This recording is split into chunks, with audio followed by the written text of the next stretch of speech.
यीशु ख्रीष्टलाई विश्वास गर्नु निकै नै रहस्यमय जीवनलाई अपनाउनु हो। कहिलेकाहीँ हामी जीवनलाई एकदमै स्पष्टसँग बुझ्न चाहन्छौँ, परिस्थितिहरूलाई पूर्ण रूपले बुझ्न चाहन्छौँ, जसले गर्दाखेरि हामी कतिपटक निराश पनि हुन जान्छौँ, थकान पनि लाग्दछ। जीवन साह्रै रहस्यमय छ। परमेश्वरसँगको हाम्रो जीवन पनि रहस्यमय नै छ। त्यसै कारण हामीले यो स्वीकार गर्नुपर्छ कि जीवन मैले मेरो समझले भ्याउन नसक्ने अवस्थाको एउटा रहस्य हो। परमेश्वरलाई पनि हामी कहिल्यै पूर्ण रूपले बुझ्न सक्दैनौँ। अनुभव गर्न सक्छौँ हामीलाई प्रभुले जति क्षमता दिनुभएको छ त्योभन्दा बढ्ता गरेर स्वर्गमै पुगे पनि अनन्ततामा पनि हामी परमेश्वरलाई पूर्ण रूपले बुझ्न सक्ने छैनौँ। त्यो हाम्रो क्यापेसिटीभन्दा बाहिरको कुरो हो। र अहिले नै यो जीवन जिउँदाखेरि पनि जीवनमा धेरै यस्ता पक्षहरू छन् जसलाई एउटा रहस्यको रूपमा स्वीकार गर्नै पर्छ। त्यसै रहस्यसँग सम्बन्ध राख्ने विषय आज तपाईँ र मेरो शरीरमा हामी कसरी परमेश्वरको महिमा गर्न सक्छौँ भन्ने कुरालाई म प्रस्तुत गर्न चाहन्छु आज। र त्यसपछि भोलि पास्टर गणेशले हामीलाई कुनै यस्ता शब्दहरू छन्, टर्मिनोलोजीहरू छन् जो हामी चर्चमा सधैँ प्रयोग त गर्छौँ, तर कहिलेकाहीँ त्यस सम्बन्धी पर्याप्त मात्रामा ज्ञान नभएको कारण दुरुपयोग पनि गर्दछौँ। र त्यसकारण भोलि पास्टर गणेशले हाम्रोसँग सेसन लिनुहुनेछ र उहाँले चर्चमा चलाइने, क्रिस्चियन सर्कलमा चलाइने कुनै यस्ता शब्दहरू छन्, वाक्यांशहरू छन् जसको अर्थ बुझेर चलाएकोमा अझ राम्रो हुनेछ। र यसको लागि म पास्टर मनोहरलाई धेरै धन्यवाद दिन्छु, उहाँले प्रस्ताव गर्नुभएको थियो। र त्यसपछि सायद पर्सिबाट हुन्छ, कुन दिन म सफल हुन्छु सुरु गर्नको लागि हामी प्रकाशको किताबलाई हेर्ने प्रयास गर्नेछौँ। मैले पास्टर गणेशसँग पनि सल्लाह गरेँ र कतिपय मित्रहरूले पनि सुझाव दिनुभएको छ। तपाईँको सुझावको लागि धेरै धन्यवाद। प्रकाशको किताब अत्यन्तै आशिषमय किताब पनि हो, तर यसको कतिपटक व्याख्या र अपव्याख्याले यसलाई एउटा डरलाग्दो किताबको रूपमा पनि प्रस्तुत गरिएको छ मण्डली इतिहासमा र आज पनि नेपाली चर्चमा पनि त्यो प्रकाशको किताबलाई बडो गजबले कहिलेकाहीँ यस्तो अर्थ लगाइदिएको छ जो त्यसले भन्न चाहेको सायद थिएन पनि होला। जसै अहिले कोरोनाको भ्याक्सिन नलाउने थुप्रै विश्वासीहरू छन्। हाम्रो यहाँ मसँगै सम्बन्ध राख्ने जुन संस्थाको अधीनमा म बसेको छु, यहाँ हामीलाई एउटा पत्र चाहिएको थियो। अब भारतमा भ्याक्सिन लाउनको लागि त्यो कहाँ काम गर्दैछौँ भनेर हामीले देखाउनु पर्ने थियो र त्यो संस्थाको, क्रिस्चियन संस्थाको सेवाको चेयरम्यानलाई मैले निवेदन गर्दाखेरि उनले सिधै भने, पास्टर भट्टा यो भ्याक्सिन हामीले लाउनु हुँदैन। यो 666कै एउटा अभिन्न अङ्ग हो। भोलि गएर के गरी प्रभु अचानक आइदिएको खण्डमा भ्याक्सिन लाएकाहरू सबै छोडिनेछन्। अब गजब लाग्यो। यस्तो प्रकारले यो प्रकाशको किताबलाई हामीले उल्था गरेको कारण अहिले आएर धेरै ठुलो सङ्ख्या छ। यो भ्याक्सिन नै 666को चिन्ह हो, शैतानको छाप हुनेछ र यो लगाउनेहरू सबै छोडिनेछन्। अब कतिजनाले लगाइसक्नु भएको छ, तपाईँ त बर्बाद हुनुभयो। अब तापनि हामी सरसर्ती क्रमिक रूपले प्रकाशको किताबलाई हेर्ने प्रयास गर्नेछौँ र त्यो पुस्तकबाट जुन प्रकारको आशिष परमेश्वर चर्चलाई चाहनुहुन्थ्यो त्यो पनि हामी अनुभव गर्नेछौँ। त्यसको लागि सबैजना प्रार्थना गरिदिनु होला। र फेसबुकबाट धेरै मित्रहरूले म फलाना ठाउँबाट हेर्दैछु भनेर लेख्नु भएको छ, त्यसको लागि पनि धेरै धन्यवाद। तपाईहरुले यसरी सक्रियता साथ त्यसमा भाग लिएको सूचना राख्नुहुन्छ, जनाउनुहुन्छ भने अझ मलाई पनि खुसी लाग्यो। ओहो, फलाना फलाना ठाउँबाट पनि प्रभुका छोराछोरीहरू यो वचन हेर्दै रहेछन्। त्यसकै साथसाथै अब चाहिँ आजको विषय हाम्रो शरीरमा परमेश्वरको महिमा कसरी गर्नु, अथवा यो शरीरको रहस्य छोटकरीमा र परमेश्वरले हामीसँग हाम्रो कस्तो सम्बन्ध राख्नु भएको छ त्यसलाई हेर्नको लागि म यहाँलाई यूहन्नाको सुसमाचारको 15 अध्यायमा लैजान चाहन्छु।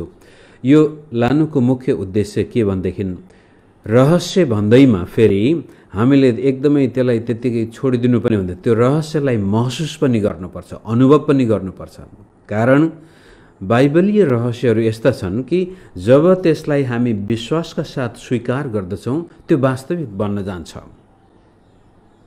तर रहस्य हो यो के बुझ्दै बुझ्दैन भनेर त्यसलाई हामीले व्यवस्था गर्दियौँ भनेदेखि त्यसको अनुभव हामी गर्न सक्दैनौँ। र कहिलेकाहीँ जब बाइबलको रहस्यलाई हामी बुझ्दैनौँ त्यसपछि यसलाई व्याख्या गरिदिन्छौँ। व्याख्या भन्नाले कसो भने एक्सप्लेन अवे भन्छ अङ्ग्रेजीमा। यस्तो किसिमले व्याख्या गरिदिन्छौँ कि यो मसँग सरकारको विषय होइन, यो सायद पहिलो शताब्दीका विश्वासीको बारेमा होला, सायद यो 12 चेलाको लागि भनेको होला, सायद यो त्यो समयको लागि भनेको होला, सायद यो मण्डलीको लागि भनेको होला, या अरू कसैको लागि भनेको होला भनेर कसरी हुन्छ व्यक्ति विशेषमा परमेश्वरको वचनले गर्न सक्ने कामलाई व्याख्या गरेर पन्छाइदिने, त्यसको कुनै तार्किक निष्कर्ष निकालेर यो मसँग सरकार गर्दैन। त्यो पनि धेरै पटक हाम्रो लागि धेरै घाटा दिने मेथड के भन्छ परिपाटी हो। परमेश्वरको वचन तपाईँ र मेरो व्यक्तिगत जीवनसँग अत्यन्तै घनिष्ठ सम्बन्ध राख्नको लागि दिएको वचन हो र त्यहाँ लेखिएका कुराहरू तपाईँ र मैले आदरका साथ, भक्तिका साथ स्वीकार अनि विश्वास गर्दछौँ भने ती वचन र ती रहस्यहरू पनि हाम्रो जीवनमा वास्तविक बन्न जान्छन्। त्यसै कारण मैले भन्दै गरेको छु कि तपाईले चाहेको जीवन तपाईँ जिउन सक्नुहुन्छ यदि परमेश्वरले दिएको वचन र त्यो वचनभित्र रहेको रहस्यलाई आदरपूर्वक स्वीकार गर्नुभयो, विश्वास गर्नुभयो भने तपाईँ र मेरो जीवनमा परमेश्वरले उद्देश्यका काम गर्न सक्नुहुन्छ। र तपाईँ र मेरो जीवन आज जे छ जस्तो छ त्यसको पछाडिपट्टि तपाईँ र मेरो सोच कस्तो थियो त्यसकै उपज हो। र अहिले पनि हामी जुन प्रकारको सोचाइ लिएर परमेश्वरको वचन कहाँ जान्छौँ, ती रहस्यलाई हेर्छौँ, त्यस्तै प्रकारको परिणाम हाम्रो जीवनमा भोलि हुनेछ। यो वैज्ञानिक तथ्य हो, यो भावनात्मक अभिव्यक्ति होइन कि तपाईको जीवन जस्तो छ अहिले त्यो तपाईको हिजो अस्तिसम्मको सञ्चय गर्नुभएको सोचाइको जोड हो। यसमा कुनै दुविधा छैन। त हाम्रो सोचाइ अलि फराकिलो बनाउनु पर्ने हुन्छ यदि हाम्रो जीवनमा फराकिलो काम परमेश्वरले गरेको हामी देख्न चाहन्छौँ भने। त्यसको लागि जब परमेश्वरको वचनले केही कुरो मेरो बारेमा भन्छ भने त्यसलाई आदरका साथ, इज्जतका साथ स्वीकार गरेको खण्डमा प्रभुले अझ ठुलो काम हाम्रो जीवनबाट गर्न चाहनुहुन्छ। यूहन्ना 14, 15, 16 अध्याय, 17 अध्याय अत्यन्तै महत्त्वपूर्ण अध्यायहरूमा पर्दछन्। यो जैतुन डाँडामा ओलिभेट डिस्कोर्स पनि भन्छौँ यसलाई। प्रभु भोजको समयपछि चेलाहरूलाई प्रभुले यो गहन कुराहरू राख्दै हुनुहुन्थ्यो र यसमा मुख्य गरी मैले आज हेर्न चाहेको चाहिँ तपाईँ र मेरो शरीरमा पिता, पुत्र र पवित्र आत्माको वास हुन्छ भन्न खोजेको छु। हामी पवित्र आत्माका मन्दिर हौँ भनेर त सायद हामीले धेरै पटक सुनेका छौँ होला, तर यो अध्यायमा र यो खण्डमा विशेष गरी 17 अध्यायसम्मै हामी हाम्रो शरीरमा यो मन्दिर त मन्दिर कसको मन्दिर भन्दाखेरि त्रिएक परमेश्वरको मन्दिर, पिता, पुत्र र पवित्र आत्माको वास भएको स्थान तपाईं र मेरो शरीर। अब यो सम्झिने बित्तिकै अचम्म लाग्नुपर्ने हो हामीलाई, कस्तो गजबले परमेश्वर मेरो शरीरमा। अब सुरुका दिनमा म यो वाक्यांश यो विचार सुन्ने बित्तिकै मलाई ठ्याक्कै त्यो झाँक्रीको याद आउँथ्यो। किनभने गाउँ समाजमा भूत लाग्यो के भयो भने झाँक्री बोलाइन्थ्यो, अनि झाँक्री जब त्यो काम्न थाल्थ्यो त्यसपछि त्यो व्यक्ति बेग्लै हुन्थ्यो। त्यसमा जुन हाउभाउ भाषा पनि त्यसले बेग्लै बोल्थ्यो।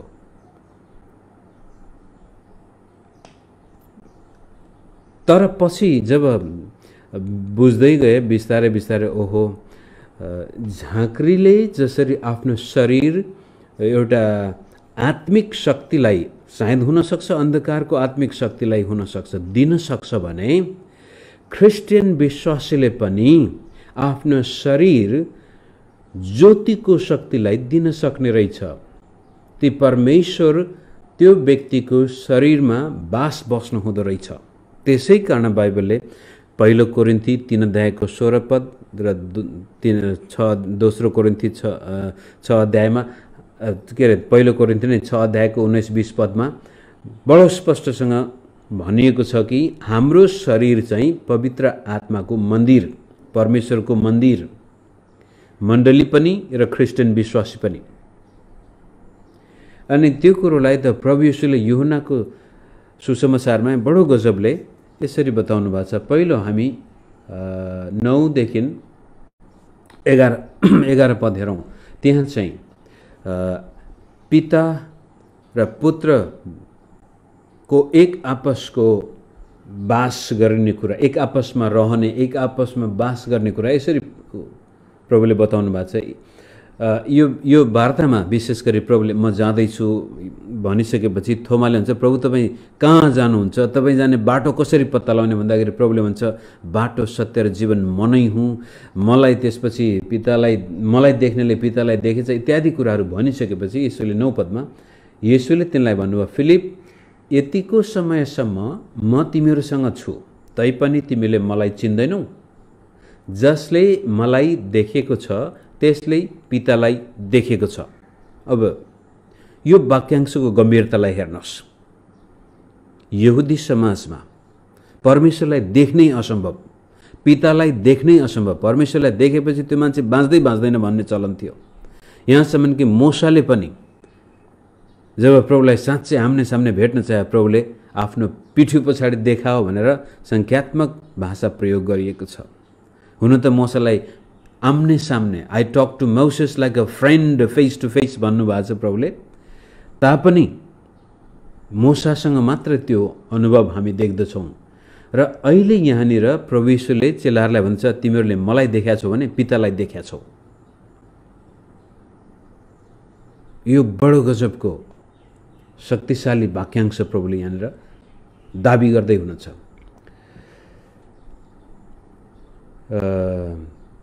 तिमी कसरी भन्न सक्छौ हामीलाई पिता देखाइदिनुहोस्? म पितामा छु र पिता ममा हुनुहुन्छ भनेर के तिमी विश्वास गर्दैनौ? जुन वाणी म तिमीहरूलाई भन्दछु त्यो मैले मेरो आफ्नै अधिकारमा बोलेको होइन, तर ममा बास गर्नुहुने पिताले आफ्नो काम गर्नुहुन्छ। मुख्य शब्द मैले देख्न खोजेको बास।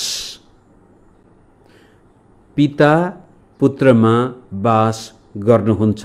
त्यसै कारण जसले पुत्रलाई देखेको छ त्यसले पितालाई देखेको छ।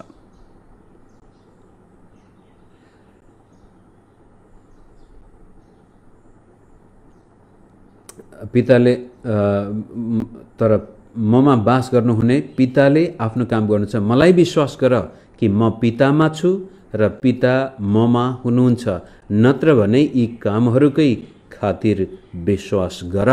पहिलो कुरो मेरा वचनका कारण विश्वास गर कि पिता ममा हुनुहुन्छ, होइन भनेदेखि मैले गरेका कामहरूबाट नै विश्वास गर। त्यो पहिलो पक्ष पिता र पुत्रको एकता, यो गजबको छ। त्यसपछि 15 देखि 17 पद पनि हामी हेर्नेछौँ। त्यहाँ अर्को एउटा पक्ष प्रभुले प्रस्तुत गर्नुभएको छ। 15 पदमा तिमीहरूले मलाई प्रेम गर्छौ भने मेरा आज्ञाहरू पालन गर्नेछौ र म पितासँग बिन्ती गर्नेछु र उहाँले तिमीहरूलाई अर्को सल्लाहकार दिनुहुनेछ र उहाँ तिमीहरूसँग सदा सर्वदा रहनुहुनेछ। सदा सर्वदा रहनुहुनेछ भन्ने वाक्यांश पनि लिनुहोस्। यिनी सत्यका आत्मा हुनुहुन्छ जसलाई संसारले ग्रहण गर्न सक्दैन, किनभने संसारले उहाँलाई न त देख्छ न चिन्छ। तिमीहरू उहाँलाई चिन्छौ किनभने उहाँ तिमीहरूसँग बास गर्नुहुन्छ र उहाँ तिमीहरूमा रहनुहुनेछ। यो चाहिँ प्रभुले पवित्र आत्माको बारेमा भन्दै हुनुहुन्छ र यहाँनिर पवित्र आत्मा विश्वासीमा बास बस्ने कुरो छ। जसरी पिता पुत्रमा बास बसेको कुरो देखिन्छ त्यस्तै किसिमले विश्वासीमा पवित्र आत्माको बास सदाकाल। अब परमेश्वर स्वयं त्रिएक परमेश्वरको उपस्थिति रहने ठाउँ तपाईँ र म विश्वास गर्ने विश्वासी र त्यसपछि विश्वासीको समुदाय। यो रहस्य यसलाई हामीले मनन गर्यौं, यसको गहनतालाई विचार गर्यौं र विश्वासका साथ आदरका साथ यसलाई स्वीकार गर्यौं। हो, यो शरीर जसरी पुत्रमा पिता हुनुहुन्थ्यो आज ममा पवित्र आत्मा हुनुहुन्छ। अब त्यसलाई अझ तन्काउँदै तलसम्मै जाउँ। 18 र 20 पद हेरौँ। म तिमीहरूलाई टुहुरा छोड्ने छैन, म तिमीहरू कहाँ आउने छु। अब यो पुत्रले कुरा गर्दै हुनुहुन्छ। अब केही समयपछि संसारले मलाई कहिल्यै देख्ने छैन, तर तिमीहरूले मलाई देख्नेछौ। यो हुन त पुनरुत्थानको बारेमा पनि प्रभुले भनेको हुन सक्छ, तर त्यो पुनरुत्थान भन्दा पनि गहिरो रहस्य प्रभुले बताउँदै म तिमीहरू कहाँ आउने छु। त्यति मात्र भए त सायद यो सदाकाल होइन होला भन्ने पढ्दै जाउँ। संसारले देख्ने तिमीहरूले मलाई देख्नेछौ, म जीवित भएको हुनाले तिमीहरू पनि जीवित रहनेछौ। हाम्रो जीवितपना अब ख्रीष्ट येशूको जीवनसँग गाँसिएको छ। 20 पद। त्यस दिन तिमीहरूले जान्नेछौ कि म मेरा पितामा छु र तिमीहरू ममा र म तिमीहरूमा छु। बास भन्ने शब्द नचलाइए पनि यहाँ पनि फेरि त्यही कुरो दोहोरिन्छ कि पुत्र पनि विश्वासीमा बास बस्नुहुन्छ। जसरी पिता पुत्रमा हुनुहुन्छ र पुत्र पितामा हुनुहुन्छ त्यस्तै किसिमले पुत्रको बास पनि तपाईँ र ममा पुनरुत्थान भइसकेपछि येशू ख्रीष्टले भन्नुहुन्छ त्यसपछि म जसरी पवित्र आत्मा मेरोसँग बास बस्न आउनुहुन्छ म पनि तिमीहरूसँग बास बस्ने छु। कहाँ भन्ने बित्तिकै फेरि हामीले हाम्रो अस्तित्वलाई हेर्नुपर्ने हुन्छ। यो तपाईँ र मेरो शरीर, त्यसकारण पुत्रको पनि वासस्थान, पवित्र आत्माको पनि वासस्थान। अब पढ्दै जाउँ। यहूदा बीचमा आएर बोल्छ, त्यसपछि यस्तो र त्यस्तो भनेपछि 23 पदबाट हेरौँ। 23 पदले यसरी भन्छ, येशूले तिनलाई जवाब दिई भन्नुभयो, जसले मलाई प्रेम गर्छ त्यसले मेरा वचन पालन गर्नेछ र मेरा पिताले त्यसलाई प्रेम गर्नुहुनेछ र हामी त्यस कहाँ आउनेछौँ र त्यससँग बास गर्नेछौँ। अब यो चाहिँ तिमीहरू भनेको छैन हैन र त्यससँग इन्डिभिजुअली व्यक्तिगत हिसाबले पनि यो इन्टरचेन्जेबल भन्छ। यो कतिपटक हामी यो यूहन्नाको पत्रमा सुसमाचारमा जति पनि भनेको छ बाइबलमा भनेको खालि चर्चको लागि भनेको, व्यक्तिको लागि भनेको होइन भन्दछौँ। पिता र पुत्र दुवैजना विश्वासीमा बास गर्ने कुरो पनि यहाँनिर उल्लेख गरिएको छ। त्यसकारण मैले आज यहाँको सामनेमा राख्न खोजेको मुख्य विषय के भनेदेखि मित्रहरू, तपाईँ र मेरो शरीर पिता पुत्र र पवित्र आत्मा त्रिएक परमेश्वरको मन्दिर हो। हामीले कहिले पनि परमेश्वरलाई विभाजन गरेर पिता कता बसेको, पुत्र कता बसेको, अहिले आएर पवित्र आत्मा मात्रै एक्लै हो पिता पुत्र पवित्र आत्माका रोल काम गर्ने तरिकाहरू बेग्ला बेग्लै छन्, जुन आदिकालदेखि। तर उहाँ छुट्टा छुट्टै छुट्टिएर एक अर्काबाट विभिन्न के भन्छ भिन्न भएर बसेको होइन। सृष्टिमा पनि हामी देख्दैछौँ, आदिमा परमेश्वरले आकाश र पृथ्वी सिर्जन गर्नुभयो, उहाँले वचन बोल्नुभयो र हुन आयो, र परमेश्वरको आत्मा अथवा समुद्रमाथि मडारिरहनु भयो। त्यो भने एउटा मानवीय भाषामा परमेश्वरको एकतालाई प्रस्तुत गरिएको छ। र त्यस्तै किसिमले आज तपाईँ र म त्यो गजबको महिमित मन्दिर बनेका छौँ, जसले स्वर्ग र पृथ्वीलाई जोडेको छ। त्यसै कारण ख्रिस्टियन विश्वासी चान्चुने साधारण प्राणी मात्र होइन, यो स्वर्ग र पृथ्वीको मिलनबिन्दु बनेको छ। अहिले ख्रिस्ट येशू जसरी पुनरुत्थान हुनुभयो र अब त्यो मन्दिर प्रभु येशू होइन, अब चाहिँ हुन त उहाँले यो मन्दिर म भत्काउने छु र 3 दिनमा बौरी उठाउने छु भन्दाखेरि त्यो त उहाँले आफ्नो शरीरको बारेमा भन्दै हुनुहुन्थ्यो। तर येशू प्रभु मन्दिर होइन, अब येशू प्रभु त्यो मन्दिरमा बास बस्ने त्यो परमेश्वरको महिमा हुनुहुन्छ। र पिता र पुत्र र पवित्र आत्माको बास तपाईँ र ममा छ। यो गहन रहस्यलाई तपाईँ र मैले स्वीकार गऱ्यौँ भनेदेखि अब त्यसपछि हाम्रो ख्रिस्टियन जीवनले ओजन थाप्छ। ओहो, म यस्तो गजबको प्राणी जसले स्वर्ग र पृथ्वी जोडेको छ, अलौकिक शक्ति लौकिक शक्तिसँग जोडिएको छ। यो परमेश्वरको रहस्य बोकेको करारको सन्दुक तपाईँ र म बनेका छौँ अहिले आएर। त्यसै कारण पावलले कोरिन्थीको पत्रमा विश्वासीहरूलाई सम्झाउँदै भन्छ, तिमीहरूलाई थाहा छैन तिमीहरू मूल तिरेर किनेका हौ, तिमीहरू आफ्नै होइनौ। तिम्रो शरीर परमेश्वरको मन्दिर भएको कारण आफ्नो शरीरमा परमेश्वरको महिमा गर। अनि त्यसलाई रोमी 6 अध्यायमा पनि उहाँले यसरी भन्नुभएको छ। रोमीको 6 अध्याय शरीरको बारेमा कुरा गर्दाखेरि 8 पदबाट पढौँ। तर यदि हामी ख्रिस्टसँग मरेका छौँ भने त उहाँसँग जिउने पनि छौँ भन्ने विश्वास गर्दछौँ। हामी जान्दछौँ कि ख्रिस्ट मरेकाहरूबाट जीवित भएर फेरि मर्नुहुने छैन। अब उसो उहाँमाथि मृत्युको राज्य हुँदैन। जुन मृत्युमा उहाँ मर्नुभयो त्यो पापको लेखी सधैँको लागि एकैपल्ट मर्नुभयो। तर जुन जीवनमा उहाँ जिउनुहुन्छ त्यो परमेश्वरको निम्ति जिउनुहुन्छ। यो चाहिँ पिता पुत्र र पवित्र आत्माको आत्मिक एकता। 11 पद, यसै गरी तिमीहरूले पनि आफूलाई पापको लेखी मरेका र ख्रिस्ट येशूमा परमेश्वरको लागि जीवित भएका ठान्नुपर्छ। यसकारण शरीरका अभिलाषा अनुसार चल्नु नपरोस् भनी तिमीहरूका मरणशील शरीरमा पापलाई राज्य गर्न नदेऊ।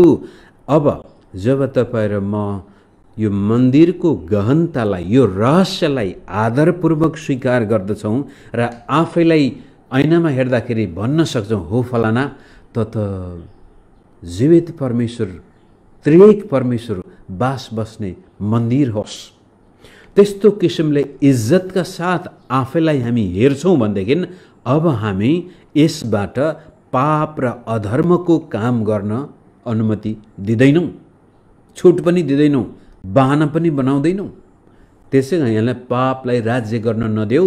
13 पद, आफ्ना शरीरका अङ्गहरू दुष्टताका साधनको रूपमा पाप गर्नलाई समर्पण नगर, तर मृत्युबाट जीवनमा ल्याइएका मानिसहरू जस्तै आफैलाई परमेश्वर कहाँ दिइहाल र शरीरका अङ्गहरूलाई धार्मिकताका साधन जस्तै परमेश्वर कहाँ समर्पण गर। किनकि पापले तिमीहरूमाथि राज्य गर्ने छैन, किनकि तिमीहरू व्यवस्थाको अधीनमा छैनौ तर अनुग्रहको अधीनमा छौ। त्यो अनुग्रह त्यति बेलादेखि हाम्रो जीवनमा काम गर्न थाल्यो जुन बेला ख्रिस्ट येशूले आफ्नो महिमालाई शरीरमा सीमित गरेर ल्याउनु भयो, शरीरमा जिउनु भयो र यही शरीरलाई लगेर क्रुसमा टाङ्नु भयो। र त्यसपछि हाम्रो मृत्यु मरिसकेपछि बौरी उठ्नुभयो र महिमित शरीर धारण गरेपछि अब ख्रिस्ट येशूले हाम्रो शरीरलाई पनि आफ्नो महिमाको लागि प्रयोग गर्न सक्ने साधन बनाइसक्नु भएको छ। र अब पापको शक्तिले यो शरीरमा राज्य गर्नु आवश्यक छैन, गर्दैन पनि र गर्न पनि सक्दैन यदि हामीले यो रहस्यलाई राम्रोसँग बुझ्यौँ र त्यसलाई स्वीकार गर्यौँ भनेदेखि अब हाम्रो शरीरका अङ्गहरूलाई पापको लागि समर्पण गर्नुको सट्टामा परमेश्वरको महिमाको लागि हामी समर्पण गर्न चाहन्छौँ। हाम्रो बोल्ने मुख, देख्ने आँखा, सुन्ने कान, जीवनका सबै भोग प्यासहरू, अभिलाषाहरू जसरी शरीरका कुराहरूलाई परिपूर्ति गर्नुपर्छ, ती परिपूर्ति गर्दाखेरि पनि हामी परमेश्वरको महिमा हुने गर्ने तरिकाले गर्न सक्छौँ। कारण यो शरीर अब कुनै दुष्ट चिज होइन, यो पवित्र परमेश्वरको वासस्थान हो। त्यसलाई 12 अध्यायमा अझै यसरी उहाँले रोमी 12 1 र 2 पद पढौँ। पावलकै वचन अनुसार, यस कारण भाइ हो, परमेश्वरको कृपालाई ध्यानमा राखी म तिमीहरूलाई अनुरोध गर्दछु कि तिमीहरूको आत्मिक उपासनाको रूपमा आफ्ना शरीरलाई पवित्र र परमेश्वरलाई ग्रहणयोग्य हुने जिउँदो बलिको रूपमा अर्पण गर। अब यो बलि चढाउने भनाइको मतलब जसरी अब्राहमले इसाकलाई वेदीमा राखेर झन्नै मारेको थियो त्यस्तो किसिमको बलि नभएर अब चाहिँ परमेश्वरले गर्नुभएको महान मुक्तिको कार्यलाई स्वीकार गरेर त्यो रहस्यलाई स्वीकार गर्नु पर्यो, जुन रहस्यले भन्छ यो शरीर चाहिँ पवित्र आत्माको वासस्थान भएको छ अब, अथवा त्रिएक परमेश्वरको वासस्थान भएको छ। परमेश्वर हामीमा वास गर्नुहुन्छ, व्यक्तिको रूपमा पनि र समाजको रूपमा पनि, चर्चमा पनि। जसरी व्यक्ति मिलेर नै चर्च बन्दछ भने त्यो पहिला व्यक्ति र त्यसपछि चर्चमा पनि परमेश्वरको वास हुन्छ। अब व्यक्ति एकदमै दुष्ट छ, अपवित्र छ, आफ्ना शरीरका अङ्गहरू पाप अधर्मका लागि दिएको छ, खालि चर्च मात्रै परमेश्वरको वासस्थान भनेर यो रोमन क्याथोलिक चर्चको शिक्षा त्यो छ कि परमेश्वरको वासस्थान भनेको चर्च मात्रै हो, मुक्ति पाउन चर्चभित्र मात्रै पाइन्छ, बाहिर पाइँदैन।